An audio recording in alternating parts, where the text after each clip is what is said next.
Hello, everybody, and welcome to Adobe Live. We'd like to begin by acknowledging the traditional owners of the land in which we're creating and streaming today and pay respects to elders past, present, and emerging. My name is Flynn. I'm very delighted to be hanging out here. We've got some new Photoshop updates, so we're going to have a little bit of a play around. If you're not familiar with the updates that came through, we're just going to kind of talk about it a little bit contextually, have a little play around with some of the features, talk about the old way and the new way. And I will often do this by myself, but I've roped in my good friend and someone who's much better at Photoshop than I am, Jeremy Lord. Jeremy, what's up? Hey, dude. How's it going? I'm good. Thank you. We just had a great stream with Sophie, Eleanor, which was awesome. So I hope you guys all caught that. But we are here to talk about Photoshop, and thank you very much for joining me. If I do anything and make any mistakes, you can you can pick me up on it. But it is always cool when we see new updates and things like that.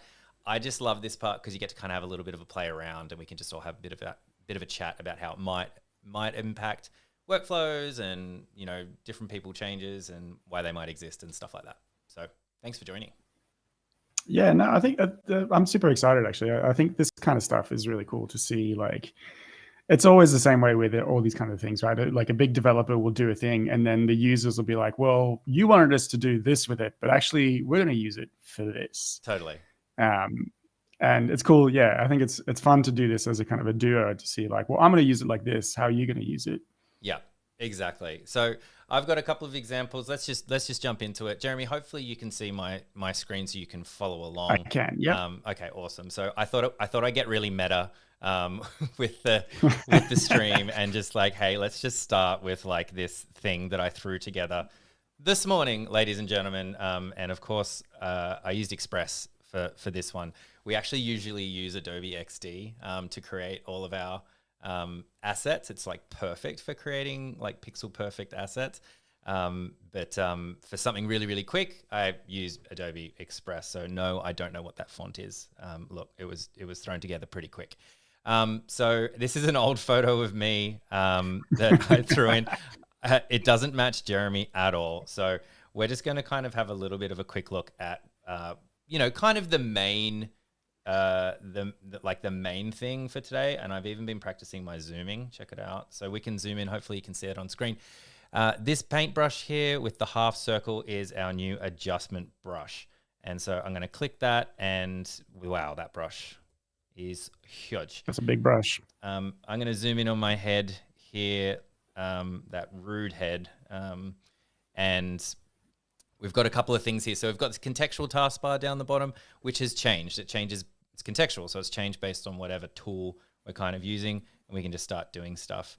But once we start doing stuff, you'll see some of these other contextual things changing. So I've actually got levels selected here, and this is all new. So these are all of our adjustments that will often sit into the right-hand side. Maybe Jeremy can show us like how he would used to do that sort of thing in a little bit. But this is the kind of new way to do things. So you can sort of change based on what you want to do. So let's just say, I want to change the hue and saturation a little bit. There's a couple of different ways to do it. Just grab my brush and I can just start painting to select whatever I want to do. But we can also do apply to object, which is really good for someone like me who just wants to kind of get things done pretty quick. We're just going to sort of select this, and suddenly our hue and saturation sliders are up, and we've got a little disco Flynn happening over here. Which is pretty cool. And so I probably want to make this a little bit blue. Jeremy, you can explain to me why when I'm selecting blue. Sorry, what was that? That button was apply to object. Apply so kind of object. Like it does a mask for you and like clips, because your photo is not on a separate layer, right? That's a whole like flattened JPEG. This is all just a JPEG that's thrown together. If you look into the top right, it's just a background JPEG. But what's happened is it's created a clipping mask along with our adjustment slider over here, just like you would. It's just a kind of quicker way to do it. And it's just this little apply to object. It's a really good way, I think, to start. Like for someone like me, usually it's probably going to be good enough. But hey, like we probably don't want to be changing my face, so we can just start masking that out if we want. And obviously we're just doing a quick demo today, so I'm not going to be too precious about it. But I'm using a trackpad, guys. Like this is not like precision design. But now, very quickly just kind of getting this really rough kind of thing happening there. And it's a bit hard to see. So, of course, you have our overlay as well, which is always great. So this will come up in, I've got a little hat. It just makes things a little bit easier to see for your contrast. And, of course, you can just paint it back in and keep going. Whoops, don't do that. But anyway. Right. So the pinkish purple here is like areas that you haven't affected with your adjustment layer or have? Have in this case. Okay. But I'm glad you said Okay. that, because I discovered this handy, nifty couple of dots over here. And you actually have this really handy invert mask thing here, which I think is really great. So then you can just invert the mask and then you can edit everything outside that, obviously. Which is super cool, if that's what you want to do. And, you know, if I wanted to add the arm in here, I can. Like, you know, I don't want to spend all day doing this, but you get the idea if you wanted to kind of be really a bit more precise and things like that. And you can see really easily with that overlay what you're selecting. But, of course, we're trying to change the color, so we can kind of do that kind of thing. So, yeah, probably that's super interesting actually to see you kind of like doing all of this, because when I messed around with it this week getting ready for this stream, I just went straight to the painting, right? I just went straight through the door, didn't look at any of the things, didn't read any of the slides, anything. I just went straight to the thing. So it's cool to see all the little like add-ons and buttons and extra things that you can do that I just like ran straight past. Yeah, exactly. And if you blink, you can miss it as well. And I think that's a really good point. I saw I think it was Colin from Photoshop Cafe, like did an announcement yesterday, and I watched his video, which is awesome. Go check it out. And within that, I often read the comment section, and I'm like, you know, what do people think about it? And I saw there was clearly some OG people in there being like, oh, but you could always do this. Like, you can go to adjustment and you can do the layer, and then you can do the thing. And it is quite interesting because, yes, of course you can, but you know, making things a little bit easier, like even if it's not for veterans, like you will do that in your sleep, right? Like it's kind of a habit that's hard to break. But for someone that's new to Photoshop, this like might be a much more straightforward, oh, okay, I get this special brush, and then whatever I paint, then I can do all these changes. Like that might be a bit more of a linear approach for future creatives. So it is quite interesting to see these shifts and changes to the software and how they're interpreted by kind of different audiences. I think I find it very interesting. For sure. And like it's one of the things I think we talk about quite a bit actually on all the streams is like you don't have to know all of Photoshop, and I don't think any like professional out there, photographer, illustrator, graphic designer, anything, uses all of Photoshop in their craft. It's just like Photoshop does a whole bunch of different things, and so you're not really meant to know the entire thing. Yeah, exactly. Very, very few people do, right? Like, oh, what's going on there? Anyway, so yes, I think very few people do, and like I've met people that know it inside out, and I think there's developers that know it, like how it's built, like from a very structural kind of, and then there's practitioners who would know it from a very technical point of view, and then there's kind of the very far kind of esoteric creatives that will use it where it's not supposed to be used, but it somehow works for them. So yes, I find that stuff kind of interesting. So anyway, you can do this with everything. It's not just hue and saturation. You can do it with levels as well. You can change it to whatever you have. So if you just wanted to keep doing that selection, let's say I did an amazing selection and it took me an hour and I got this perfect, I cut the hair out properly and added in my new brushes. If you wanted to save that selection as well, you can always just duplicate it and then change it as well, which is quite cool. So I don't know why I did it that way. But yeah, you can, and say, no, I actually want to change the vibrance now. I've still got the same selection and, I can change it however I want. And you could stack them as well. So you could just go on as much as you like. So that's kind of the nuts and bolts of this contextual bar down here. It's super cool. I also have a picture of a border collie because they're the cutest little dogs in the world. Which is a good point. So we're just going to drop this little guy back.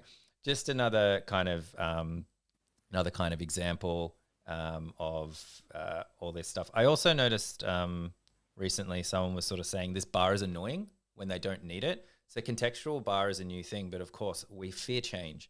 And so if it does bug you, just a little PSA, you can hide it. So you can just hide the bar. So if you click that, like it's gone. It won't come up until you ask it to come back. And then you ask it to come back somewhere here, contextual taskbar. Okay. And then you can bring it back and then you can play around with it when you want. So just a quick little tip. Nice. Do we need to expand that guy out? We don't need to expand that guy out. But just the same thing. Just wanted to kind of demonstrate again. Let's just say we wanted to change the vibrance. We've got our border collie, the best boy here. And same thing. We can just select that whole thing. You can see this is all popped up, and then we can change the vibrance of just. So again, like Photoshop has done that kind of dirty selection work for you, like the menial task of like selecting the dog from the background, which would have been hell back in the days for a junior graphic designer doing that deep etch job. That's done it for you. That was your first 3 years of being a junior graphic designer, was getting the coffees and deep etching things out. I mean, the term deep etching like shows our age, right? Like it's not even a thing. Like you just say remove background, like select subject. Like there is no, like, what do you mean etching? It's literally from, because you just have to get in there pixel. Anyway, super cool. And a reminder, you can just invert the mask as well if you just want to affect the background. Like I find that super cool as well. And then let's have a look at one more thing before I pass over to Jeremy to have a bit of a play around. But the other thing is, there's a couple of different things, but these are things I think that are like super cool for kind of C pros and stuff like that, creative professionals. Is Generate Image is now baked into Photoshop. So if you've ever used any of the Firefly integration stuff, this is now what is called Image 3. So it is the most advanced version that is out there, that is available anywhere in any app on adobe.firefly.com as well. It is now baked into OG Photoshop. And I was playing around with it the other day with someone else, and they didn't realize that this was embedded, and it was exactly the same. So yeah, that's all there. And it will often come up when you start a new document. So you'll see here, I got nothing here. So that contextual bar has changed. So it's like, oh, you've got a new document. Do you want to import an image, or do you want to generate an image as well? So these are all new. But we're doing this the other day, and we had something in the background, and then we couldn't figure out how to get this back. Where does that generate image? And so a PSA here, right down in the bottom corner, this little guy is new. Actually, you can't see it because our cameras are over the top of it. But bottom right, Jeremy can see it, but no one can because Jeremy's camera's in the way. I can't change it. The stream's a mess today. But bottom left-hand corner, there is a new little image. And if you click that, our whole thing will pop up. We're going to do a brown border collie looking at camera. Yes, this is what I've been spending most of my day doing. Cool. So you have the full like roster of Firefly, the full styles and things you can apply to this. Yeah. So this whole new window, this has been in beta for a little bit, and now fully in retail, as some folks call it. Just basically, it's in Photoshop. We're going to do something kind of hyper realistic. So I'm just typing something short in to get it started. Want to select a photo. You can do reference image as well. So maybe I wanted something that looked a bit like that other border collie like stock image I have. I could bring that in. I'm not going to do that just because this whole thing could just be all about Firefly, and we don't need to do that today. Have a play around yourself. I just need to make this dog look cool.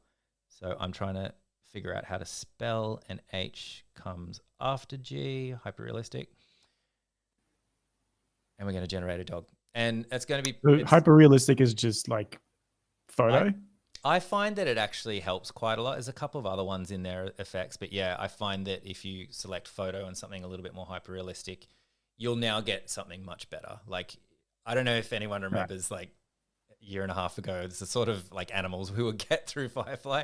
There was a lot of happy accidents, but these dudes look cool. Look, that doggy. They do look majestic. Look at that. That is a majestic collie. So there you go. Yeah, it is down the bottom left. Maybe Jeremy, maybe you can find that actually when you're sharing your screen. I'll see if I can flip it around. But But yeah, so that's another feature that we have now. So yeah, I think there's some pretty cool updates. Have a play around with them. By the way, if you are not seeing some of these things, you need to update. Just need to go to Creative Cloud, which if you're on a Mac is over here up the top. And if you're on a PC, it's down in the bottom right-hand corner. It'll just be your little app. And you can just search for it using the search bar at the top, or click here, go updates, and you'll see that you need to update Photoshop there.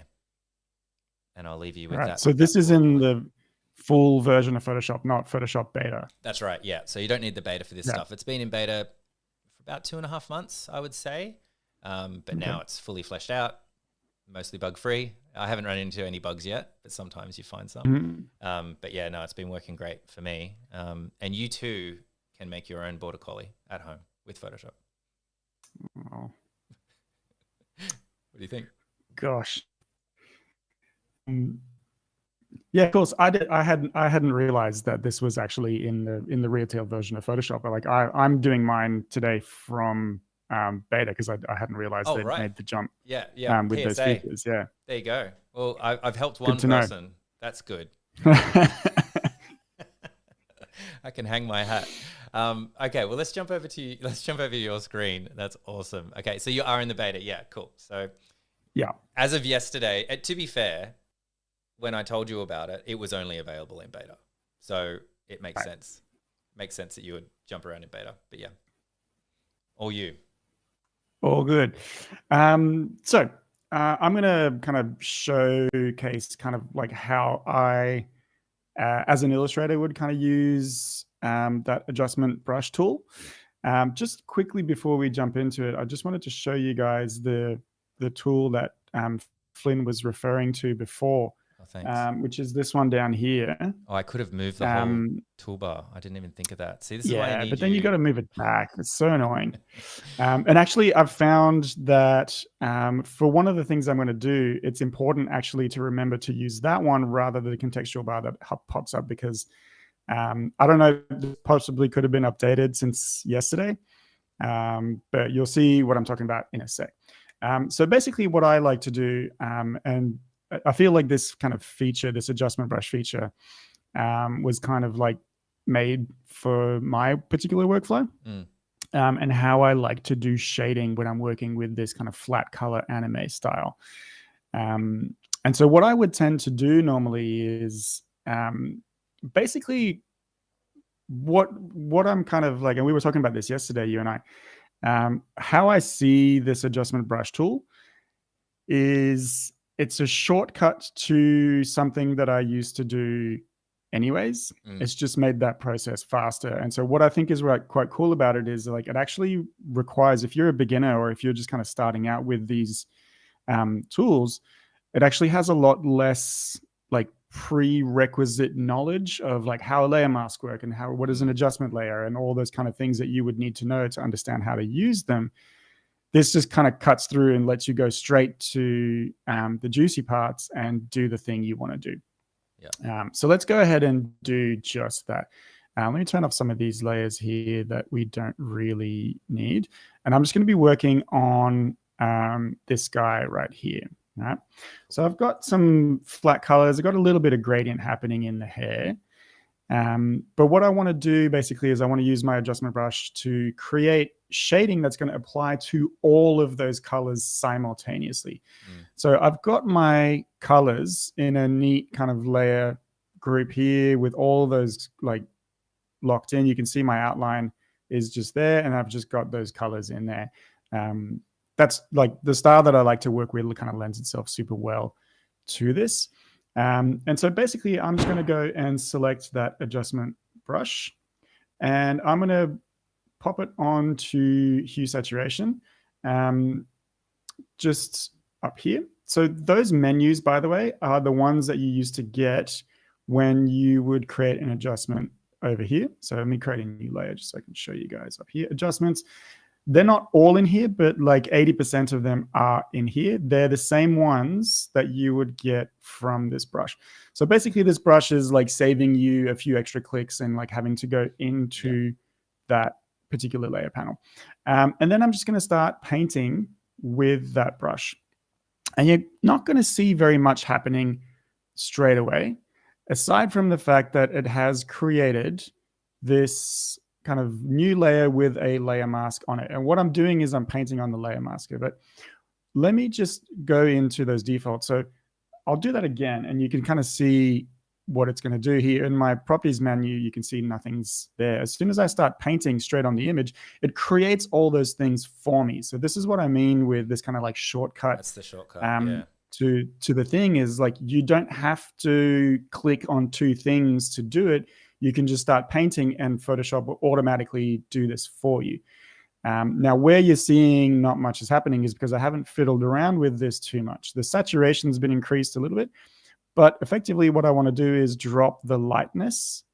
And that's how I would do my shading effectively on these things. I would put an adjustment layer with a hue saturation thing on it, and then I would paint on the mask. But Photoshop has kind of said, like, we don't need you to know all that stuff. You can just do this straight off the bat. And so here you can see, as I start painting, you can see that applying onto my layer mask here. Like if I, let me just do a big like X down here, and you can see that appearing on my layer mask here. You can see that down there, right? Yeah. So that's kind of blocking in and blocking out. So I can swap in between those colors. And if you look at my foreground and background colors here, whoops, sorry, got in the wrong key. As I hit X on my keyboard, these will switch. So foreground and background color will switch. You can also do this by selecting these ones up here. So if you zoom into here, you'll see one says subtract, the other says add. If I hit X, it automatically swaps between them. Yeah. So again, just a little kind of shortcut for you. You don't have to go up there. It's also happening in the contextual taskbar down the bottom as well. So that new taskbar, you'll notice it does a little jiggle when you press X too. So let me just go ahead and hide all of this, and I'm going to zoom into this. And I am not using a trackpad because I'm not a savage. I'm using a Wacom. I'm using a drawing tablet. Great. And so I would just basically start drawing in these kinds of things. Quick little tip on as a side note for you as well. If you can see that drawing is kind of going onto the background, it's affecting the background as well, which I don't want. So I'm going to put this on top of my layer group. And I'm just going to hold down Option as I hover in between the layers. And you can see this little guy appears on my cursor.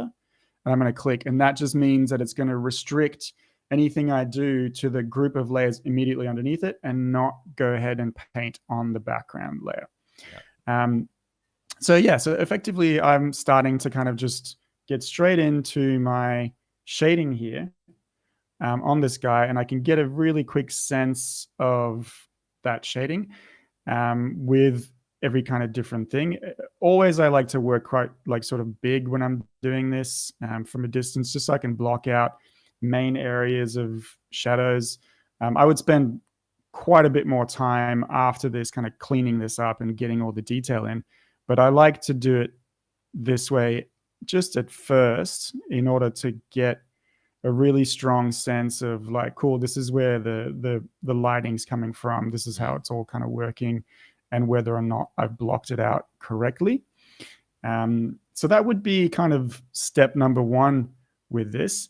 Of course, I can use a different brush as well. If I'm going for something a little bit more kind of like painterly, I could use this kind of like oil brush and get into some kind of more texture.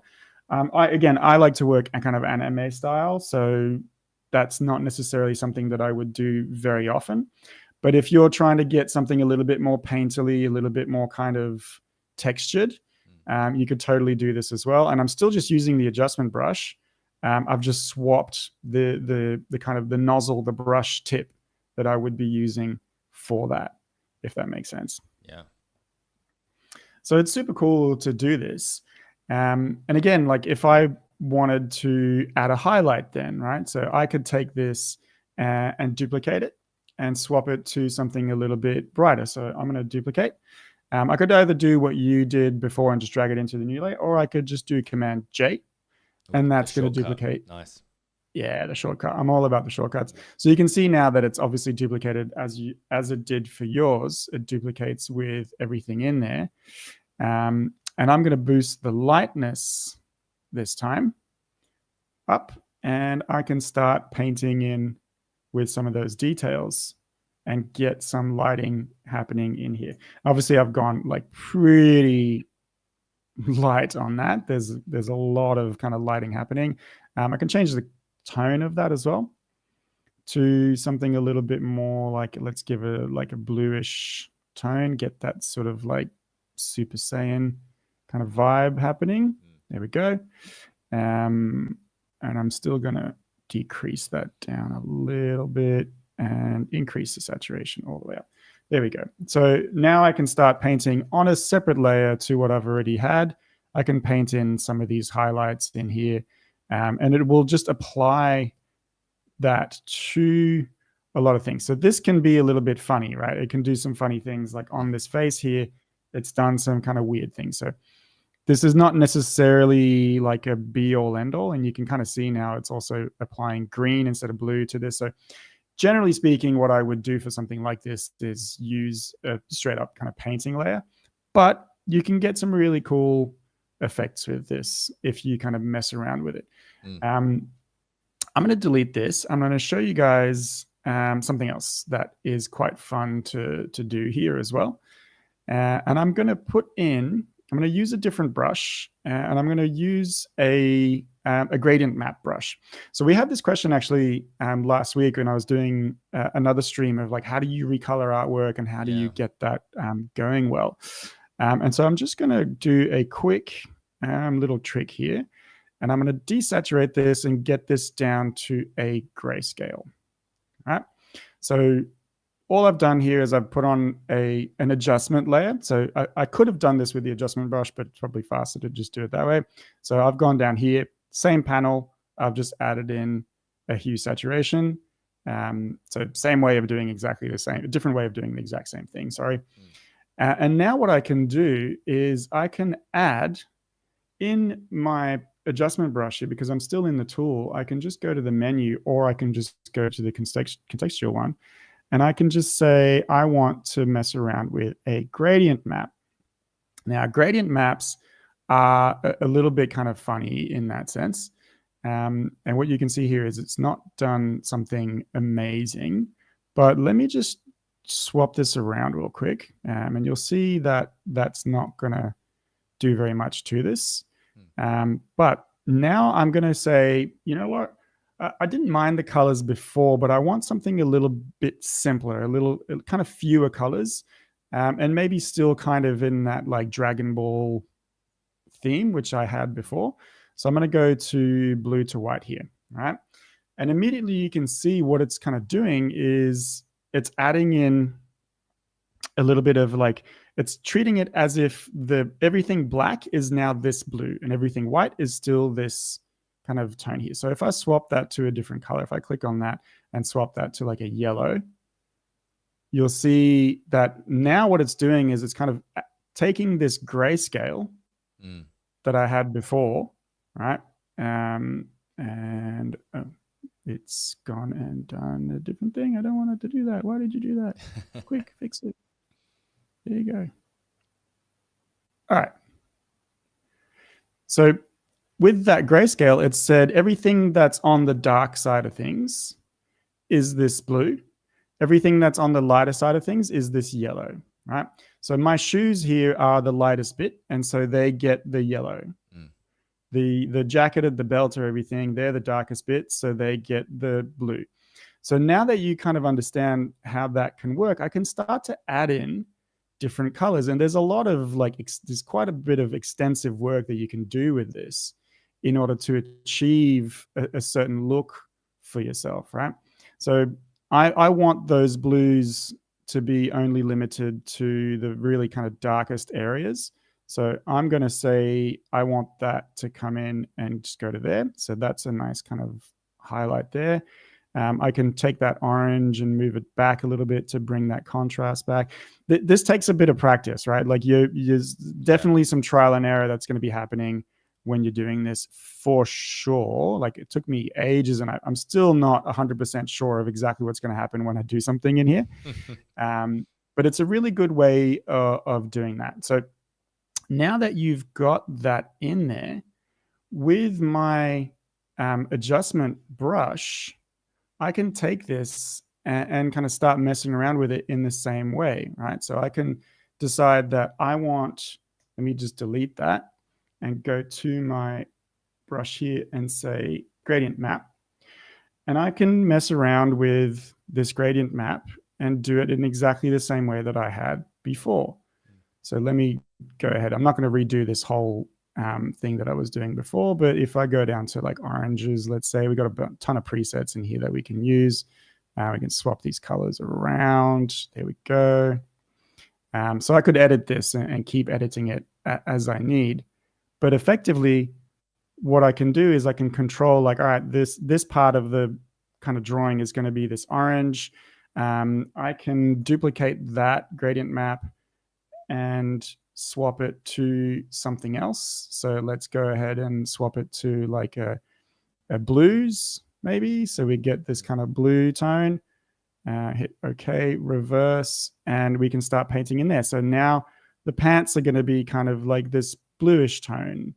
And so you can really start kind of messing around with recolors very, very quickly and quite effortlessly, but still with a fair bit of control with this kind of gradient map brush and a whole bunch of other things. Like I was messing around with, this guy and this kind of hue sat. And if we bring this back up, you'll see kind of that's going to create some pretty cool results. Let's go ahead and mess around with a channel mixer brush and start painting on that. So we can mess around with those colors in there and start getting some like really weird and wacky results potentially. Again, I'm not like 100% sure what I'm doing here. I'm just kind of messing around until I see something that kind of looks cool that I like, that I can kind of feel comfortable with. And then just go to town on that and see kind of, all right, cool. That's getting some interesting results that maybe I wouldn't have painted in if I was just doing this myself. So I think the main takeaway is just like have a bit of a mess with this, have a bit of a play with this and see what comes out of it and what it can do for your art. Might not be the most controlled environment, but it can still be super fun. It can sometimes be really fun and like really creative, like playing with a new tool, right? Well, that's awesome. Well, thanks for that. It's good to have like an actual artist here, so we can kind of talk about like these features in that kind of detail. There you have it. Like we wanted to keep it kind of short and sweet. And I hope that you guys have a little bit of a play around. Let us know what you thought in the comments. And thanks for everyone that was joining us live. And thank you, Jeremy, for hanging out with us, as I said. It's my pleasure. I very much appreciate it. We'll be back with our regular show next week. Thank you, everybody, and have a fantastic weekend. See you, Jeremy. See ya. Bye.